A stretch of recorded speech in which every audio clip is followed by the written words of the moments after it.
Memasuki pertengahan tahun 2022, aroma pesta demokrasi sudah kita rasakan semakin kuat.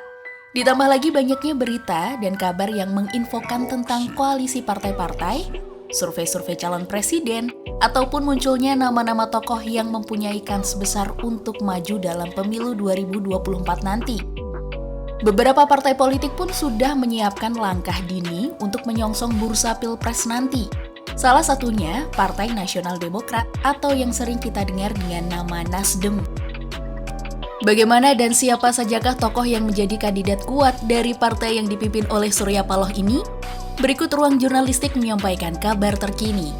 Beberapa hari lalu, lebih tepatnya pada hari Rabu 15 Juni hingga Jumat 17 Juni, Partai Nasdem menggelar rapat kerja nasional di Jakarta Convention Center. Rakernas yang dihadiri hampir 7.000 pengurus dan kader Nasdem ini mengusung tema besar meneguhkan politik kebangsaan.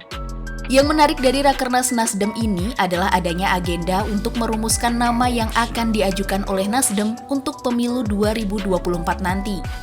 Nah, proses penyerapan nama-nama capres ini dilakukan secara berjenjang dari DPD ke DPW melalui rapat koordinasi DPW dan DPD. Setelah setiap DPW menampung 3 hingga 5 nama, usulan nama-nama ini dibacakan pada sesi laporan DPW di rapat pleno pada hari tanggal 16 Juni.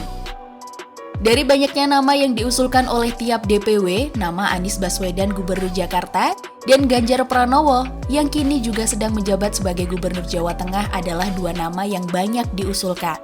Dari 34 DPW, hanya 2 yang tidak mengusulkan Anies. Itu artinya ada 32 DPW yang menyebut nama Anies Baswedan. Ganjar sendiri dipilih oleh 29 DPW. Usulan terbanyak selanjutnya jatuh pada Menteri BUMN Erick Thohir dan Panglima TNI Jenderal Andika Perkasa. Selain 4 nama tersebut, nama usulan capres yang banyak disebut adalah Gubernur Jawa Barat Ridwan Kamil dan Gubernur Jawa Timur Khofifah Indar Parawansa. Jika kita cermati, dari sekian nama-nama yang banyak disebutkan, mereka-mereka ini justru bukan berasal dari internal Partai Nasdem sendiri. Beberapa nama yang disebutkan bahkan merupakan kader partai lain. Apakah Nasdem tidak cukup percaya diri dengan kader partainya?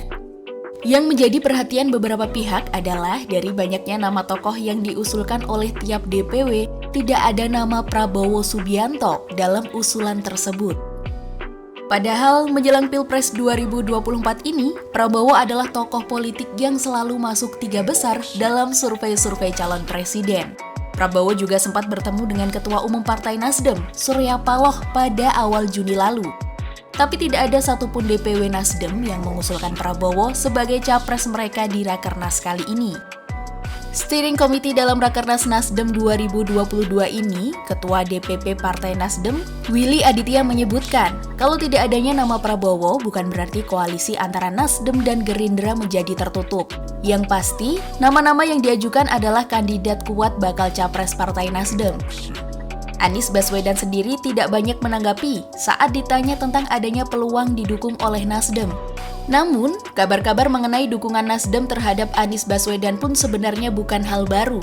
Sejak bulan Mei lalu, beberapa tokoh Nasdem sudah memberi sinyal bahwa Anies masuk dalam radar mereka untuk diproyeksikan menjadi capres atau cawapres pada pemilu 2024. Oke, kita kembali lagi ke perumusan nama bakal capres Partai Nasdem. Setelah setiap DPW mengusulkan beberapa nama ini akan disaring oleh Steering Committee Rakernas Partai Nasdem sebelum diserahkan kepada Ketua Umum Surya Paloh. Sekretaris Jenderal Partai Nasdem, Johnny G. Plate, mengatakan bahwa mekanisme pengambilan keputusan dilakukan secara musyawarah mufakat, sehingga jumlah angka dan usulan tidak menentukan ranking. Oleh karena itu, meskipun Anies dan Ganjar banyak didiskusikan oleh DPW, bisa jadi calon yang muncul dari Partai Nasdem pun bukan keduanya. Setelah Steering Committee mengantongi 3 nama figur yang akan diusung menjadi calon presiden 2024, 3 nama itu akan disampaikan DPP ke Ketua Umum Partai Nasdem, Surya Paloh, sebagai bahan pertimbangan. Prosesi ini dilakukan pada malam acara penutupan Rapat Kerja Nasional Partai Nasdem 2022, yaitu tanggal 17 Juni. Anies Rashid Baswedan. Kedua, Muhammad Andika Perkasa. Ketiga, Ganjar Pranowo. Setelah Nasdem menetapkan beberapa nama, yang menjadi pertanyaan kini adalah partai apa sajakah yang akan berkoalisi dengan Nasdem untuk mengusung jagoannya? Karena Surya Paloh sendiri menyampaikan jika Nasdem tidak bisa maju sendirian.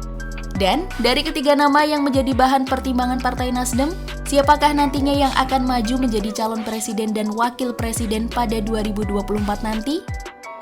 Kita tunggu ke depannya bagaimana perkembangan kabar dari panggung politik Indonesia. Tetap pantau channel kami, Ruang Jurnalistik, supaya tidak ketinggalan untuk mendapatkan info-info terkini.